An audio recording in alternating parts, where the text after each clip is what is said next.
Javier se despertó con el sonido de un puñetazo en la puerta de su habitación. Pero era demasiado tarde, su padre ya había irrumpido. Sosteniendo el teléfono con una foto que lo mostraba besando a Miguel en el parque. El mundo de Javier se derrumbó en ese instante. Cuando su padre, rojo de ira, le gritó que era una vergüenza para la familia y lo echó de casa sin darle tiempo a explicar nada. Lo que Javier no esperaba era que esa expulsión lo llevara directamente a los brazos de una libertad que nunca había imaginado. Pero a un costo que lo marcaría para siempre. En las calles de Madrid. Bajo un sol implacable de verano. Javier caminaba sin rumbo. Con una mochila improvisada al hombro que contenía solo lo esencial, ropa. Su cartera y el teléfono que ahora vibraba con mensajes furiosos de su madre. Había crecido en una familia católica conservadora del barrio de Salamanca, donde las tradiciones pesaban más que cualquier deseo personal. Su padre, un abogado exitoso, siempre había insistido en que los hombres de la casa debían ser fuertes, prevaídos, y casarse con mujeres decentes para perpetuar el linaje. Javier, a sus 25 años, había intentado encajar en ese molde, estudió Derecho en la Complutense. Salía con chicas en fiestas universitarias. Pero siempre sentía un vacío que no podía nombrar. Miguel había aparecido en su vida como un torbellino. Lo conoció en un café cerca de la universidad, donde Miguel trabajaba como barista mientras terminaba su máster en psicología. Miguel, de 28 años. Era todo lo contrario, abiertamente gay. Con una familia progresista en Barcelona que lo apoyaba incondicionalmente. Su confianza era magnética, tenía el cabello negro ondulado. Una barba ligera que acentuaba su sonrisa. Y una forma de hablar que hacía que Javier se sintiera visto por primera vez. Al principio, eran solo amigos, charlas sobre libros, películas y la vida en la capital. Pero una noche, después de una copa de vino en el Retiro, Miguel se inclinó y lo besó. Javier no se apartó, en cambio. Respondió con una pasión que lo aterrorizó. Ahora, expulsado de su hogar, Javier se dirigía al apartamento de Miguel en Malasaña. El barrio bohemio donde la diversidad era la norma. Llamó a la puerta con manos temblorosas. Miguel abrió, con los ojos llenos de preocupación. ¿Qué pasó?, preguntó, atrayéndolo adentro. Javier se derrumbó en el sofá, contándole todo, la foto tomada por un vecino chismoso. La ira de su padre. Las lágrimas de su madre que no hizo nada para detenerlo. Miguel lo abrazó. Pero Javier se apartó. Esto es mi culpa. Si no te hubiera conocido, nada de esto habría pasado. Miguel negó con la cabeza. No. Javi. Esto es culpa de una sociedad que nos obliga a escondernos. Pero ahora estás aquí. Y podemos enfrentarlo juntos. Los días siguientes fueron un torbellino de emociones.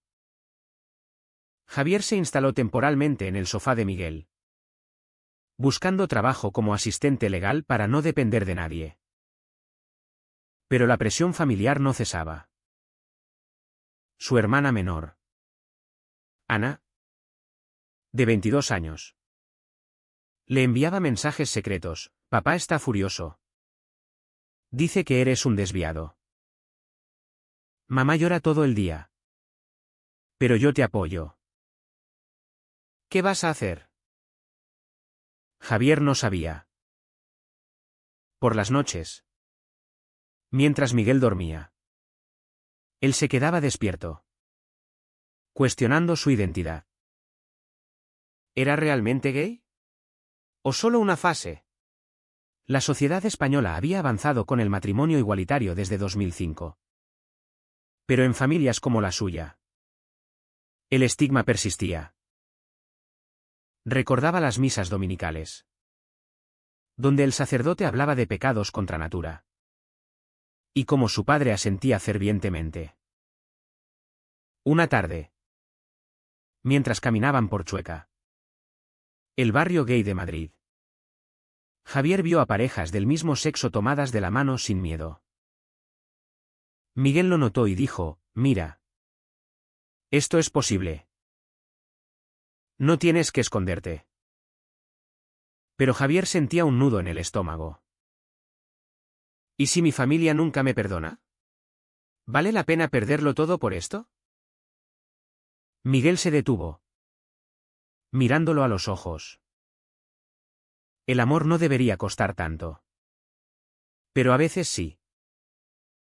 La pregunta es, ¿prefieres vivir una mentira o ser tú mismo? Javier no respondió.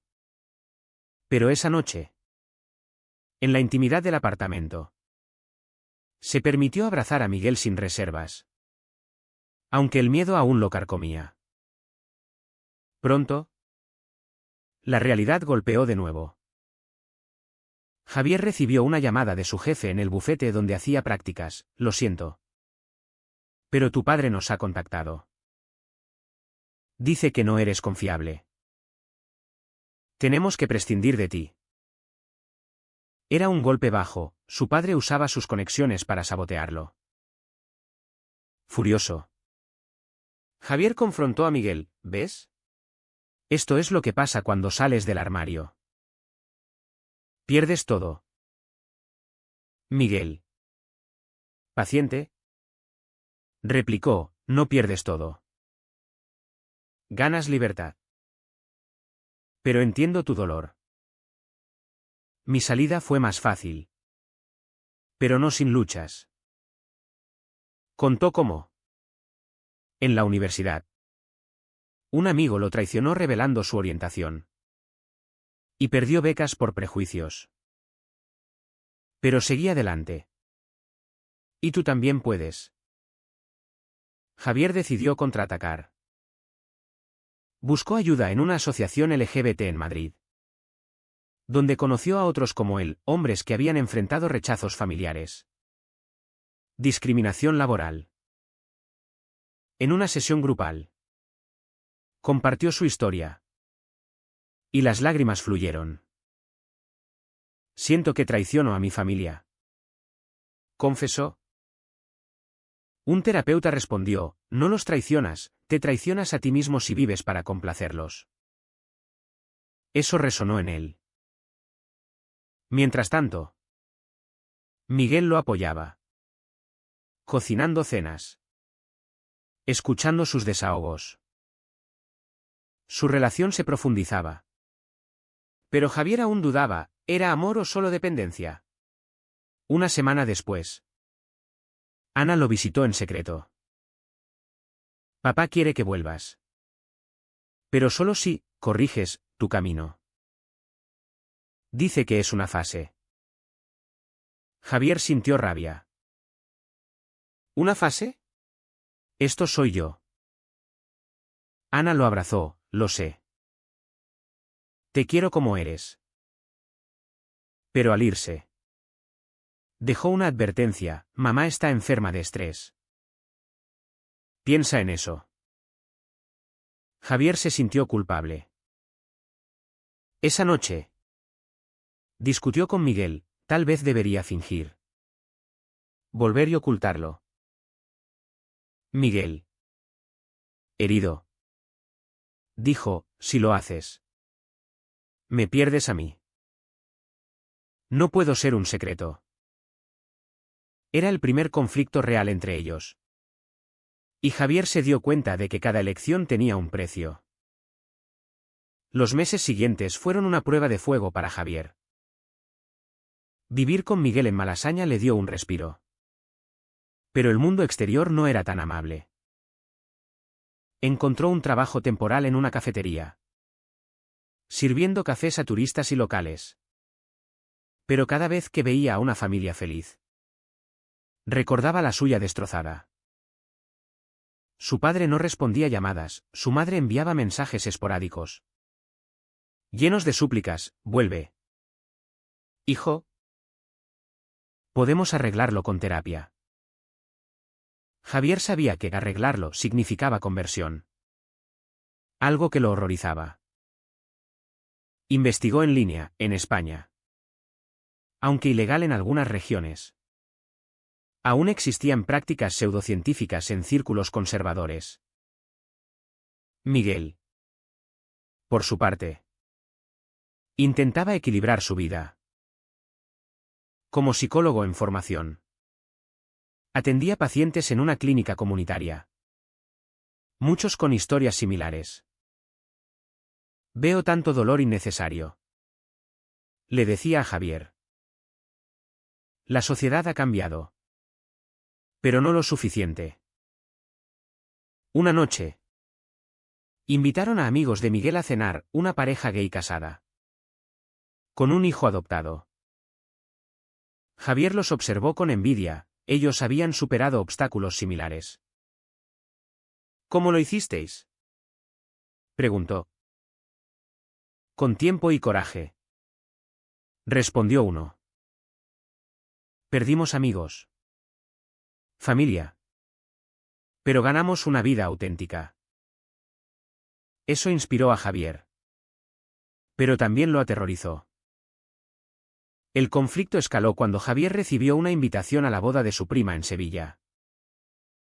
Su familia esperaba que asistiera. ¿Solo?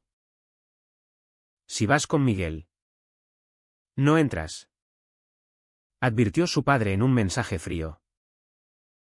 Javier debatió internamente: asistir significaba negar su relación, no ir. Cortar lazos definitivos. Miguel lo presionó suavemente: ve solo si quieres. Pero no por miedo. Al final, Javier decidió no ir. Enviando un regalo con una nota: os deseo lo mejor, pero no puedo fingir quién soy. La respuesta fue silencio, seguido de un bloqueo en redes sociales. Se sintió liberado. Pero solo. Pronto, una traición inesperada sacudió su mundo. Un amigo de la universidad, Carlos, al que Javier había confiado su secreto antes de Miguel, lo contactó. Oye, tu padre me preguntó por ti. Le dije que estabas con un tipo. Javier enfureció: ¿por qué? Carlos admitió: me ofreció un puesto en su bufete. Lo siento, pero es mi futuro. Era una puñalada por la espalda. Javier se dio cuenta de que la ambición podía corromper incluso amistades. Confrontó a Carlos en un bar: me has vendido. Carlos se defendió: en este mundo hay que elegir lados. Tú elegiste el equivocado. Javier salió temblando, cuestionando a quién confiar. Miguel lo consoló, pero su relación empezaba a resquebrajarse bajo la presión. Javier, estresado, se volvía distante. Miguel, frustrado, exigía más compromiso. No puedo ser tu terapeuta y tu novio, dijo una noche. Javier explotó: tú no entiendes. Tu familia te acepta, la mía me odia. Miguel replicó: entiendo más de lo que crees. Mi hermano mayor me rechazó al principio. Me llamó aberración. Luché por reconectarme, pero no a costa de mí mismo. Reveló que había perdido un trabajo por discriminación, pero perseveró. El daño duele, pero mentir duele más. Javier decidió actuar. Contactó a un abogado especializado en derechos LGBT para demandar a su padre por interferencia laboral. Pero desistió: no quiero más guerra. En cambio, escribió una carta abierta en un blog anónimo, contando su historia. Recibió respuestas mixtas, apoyo de desconocidos, críticas de conservadores. Uno comentó: la familia es sagrada, has elegido el pecado. Otro: eres valiente, inspira a otros. Eso lo motivó a unirse a manifestaciones en el Orgullo de Madrid, donde marchó con Miguel, sintiendo por primera vez comunidad. Pero la familia no cedía. Su madre lo visitó inesperadamente, con ojos hinchados. Tu padre está arrepentido, pero orgulloso. Vuelve. Por favor. Javier la abrazó: mamá. No puedo volver si no me aceptáis como soy. Ella confesó: yo siempre lo supe. Pero tenía miedo. La iglesia. Los vecinos. Javier vio su propio conflicto reflejado en ella. El miedo nos destruye, dijo. Ella se fue prometiendo intentarlo, pero sin garantías. Mientras tanto, Miguel enfrentaba sus demonios. Un paciente suyo, un adolescente gay suicida por rechazo familiar, lo impactó profundamente. Podrías haber sido tú, le dijo a Javier. Eso los unió más. Pero Javier sentía culpa: estoy arrastrándote a mi caos. Miguel negó: no. Me eliges cada día. Y eso vale todo. Sin embargo, una oferta de trabajo en Barcelona tentó a Miguel: es mi sueño. Pero no iré sin ti. Javier dudó: mudarse significaba dejar Madrid, su pasado. Pero también empezar de cero. El clímax familiar llegó en Navidad. Javier recibió una invitación tentativa: ven solo. Hablaremos. Miguel lo animó: ve. Pero sé firme. En la casa familiar, la tensión era palpable. Su padre, envejecido, dijo: esto es contra Dios. Javier respondió: Dios me hizo así. ¿Por qué odiar su creación? Argumentaron horas: su madre medió, revelando que había asistido a grupos de apoyo para padres. Ana apoyó: papá. El mundo cambia. Acéptalo. Al final, su padre no cedió del todo, pero permitió que Javier se quedara la noche. Era un pequeño paso. Pero Javier sabía que la batalla continuaba. El nuevo año trajo vientos de cambio, pero también tormentas. Javier, fortalecido por la visita navideña, decidió estudiar psicología, inspirado por Miguel. Inscribirse en cursos en línea fue su forma de reconstruirse. Sin embargo, el rechazo laboral persistía. En entrevistas, notaba miradas juzgadoras al mencionar su orientación. España es progresista, pero no en todos lados, le dijo Miguel. Javier se unió a una red de profesionales LGBT, donde encontró mentores que lo guiaron hacia oportunidades inclusivas. Miguel aceptó el trabajo en Barcelona y propuso mudarse juntos. Es nuestra chance de un nuevo comienzo. Javier aceptó. Pero con reservas: dejo atrás a mi familia. La mudanza fue caótica: empacaron cajas en Malasaña, despidiéndose de amigos. En el tren a Barcelona, Javier sintió una mezcla de excitación y terror. Barcelona, con su vibe cosmopolita, les dio la bienvenida: un apartamento en el Eixample, cerca del mar. Miguel empezó en la clínica, Javier encontró un puesto en una ONG de derechos humanos. Pero los fantasmas del pasado no desaparecían. Su padre llamó: he oído que te mudas con... Es un error. Javier colgó. Pero las palabras dolieron. Su madre, más conciliadora, visitó: tu padre asiste a terapia ahora. Dale tiempo. Javier vio esperanza. Pero también manipulación. En Barcelona. Encontraron una comunidad vibrante, cenas con amigos. Paseos por la Rambla. Su relación floreció, Javier se sentía más seguro en su piel.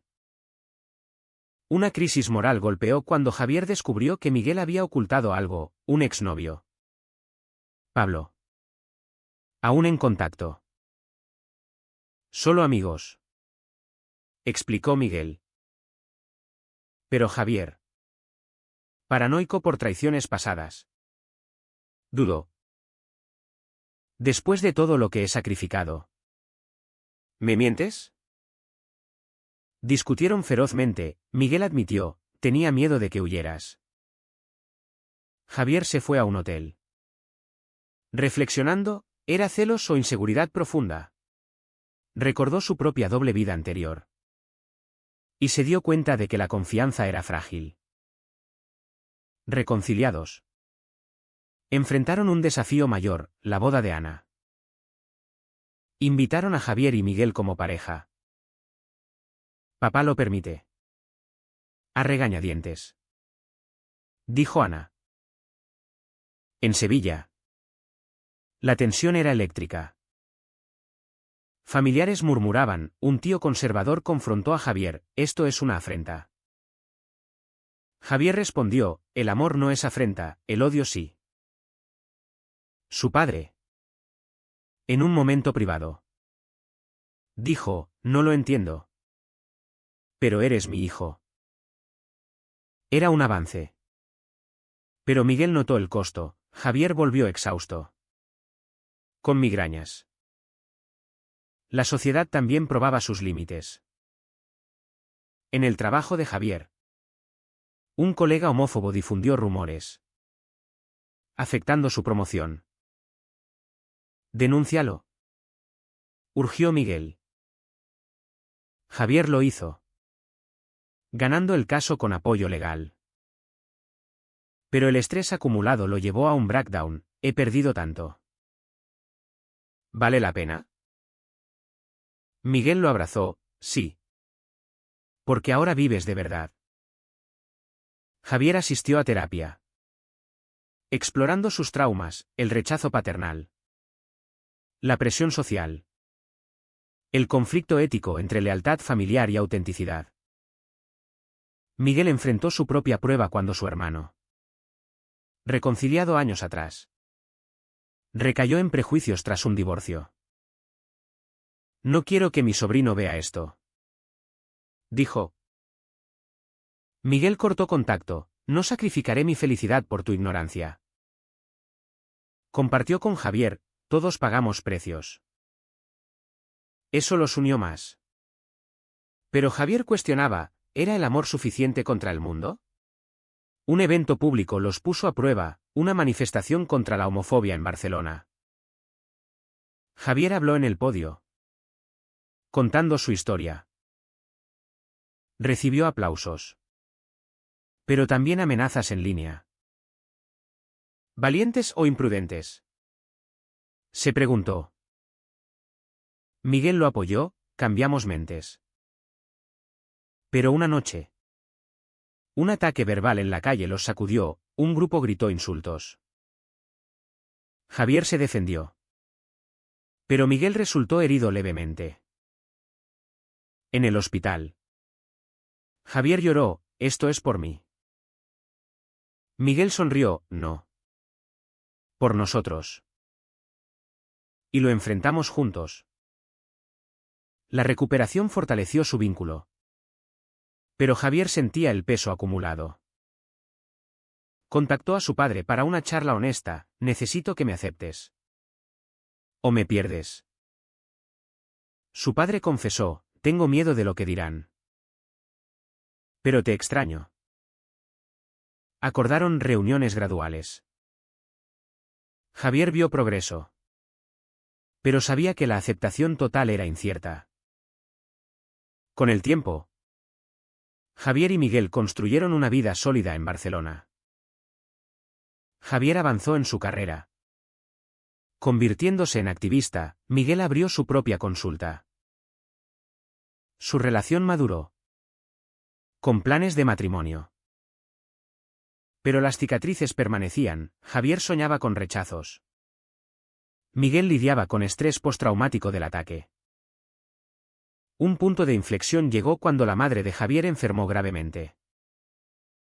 Ven. Por favor. Suplicó Ana. Javier voló a Madrid con Miguel. En el hospital. Su padre lo recibió: gracias por venir. Ambos. Era un gesto reconocimiento. Javier pasó días al lado de su madre. ¿Quién? Débil. Dijo: estoy orgullosa de ti. Siento no haberlo dicho antes. Lágrimas fluyeron. Javier perdonó. Pero no olvidó. Tras la recuperación de su madre, la familia inició un diálogo frágil. Su padre asistió a una sesión de terapia familiar, admitiendo: mi fe me confunde. Pero el amor por mi hijo es mayor. No era perfecto, pero un comienzo. Javier se dio cuenta de que la reconciliación requería paciencia, no rendición. Sin embargo, una decisión ética final los dividió temporalmente. Miguel quería adoptar. Javier dudaba: ¿estamos listos para exponer a un niño a nuestro mundo? Argumentaron: Miguel veía futuro, Javier. Riesgos. Al final, acordaron esperar, priorizando su estabilidad. Años después, en una cena familiar en Madrid, Javier miró alrededor: su padre charlando con Miguel, su madre sonriendo, Ana con su pareja. Había paz, ganada a pulso. Pero Javier sabía que fuera. La lucha continuaba: leyes anti-LGBT en auge en Europa. Prejuicios persistentes. Reflexionando, Javier escribió un libro sobre su jornada, titulado El precio del amor. Se convirtió en bestseller, sparking debates. En entrevistas, enfatizaba: cada elección tiene consecuencias, pero la autenticidad vale el dolor. ¿Fue correcto que Javier priorizara su identidad sobre la unidad familiar? ¿O debería haber comprometido más para evitar el sufrimiento colectivo?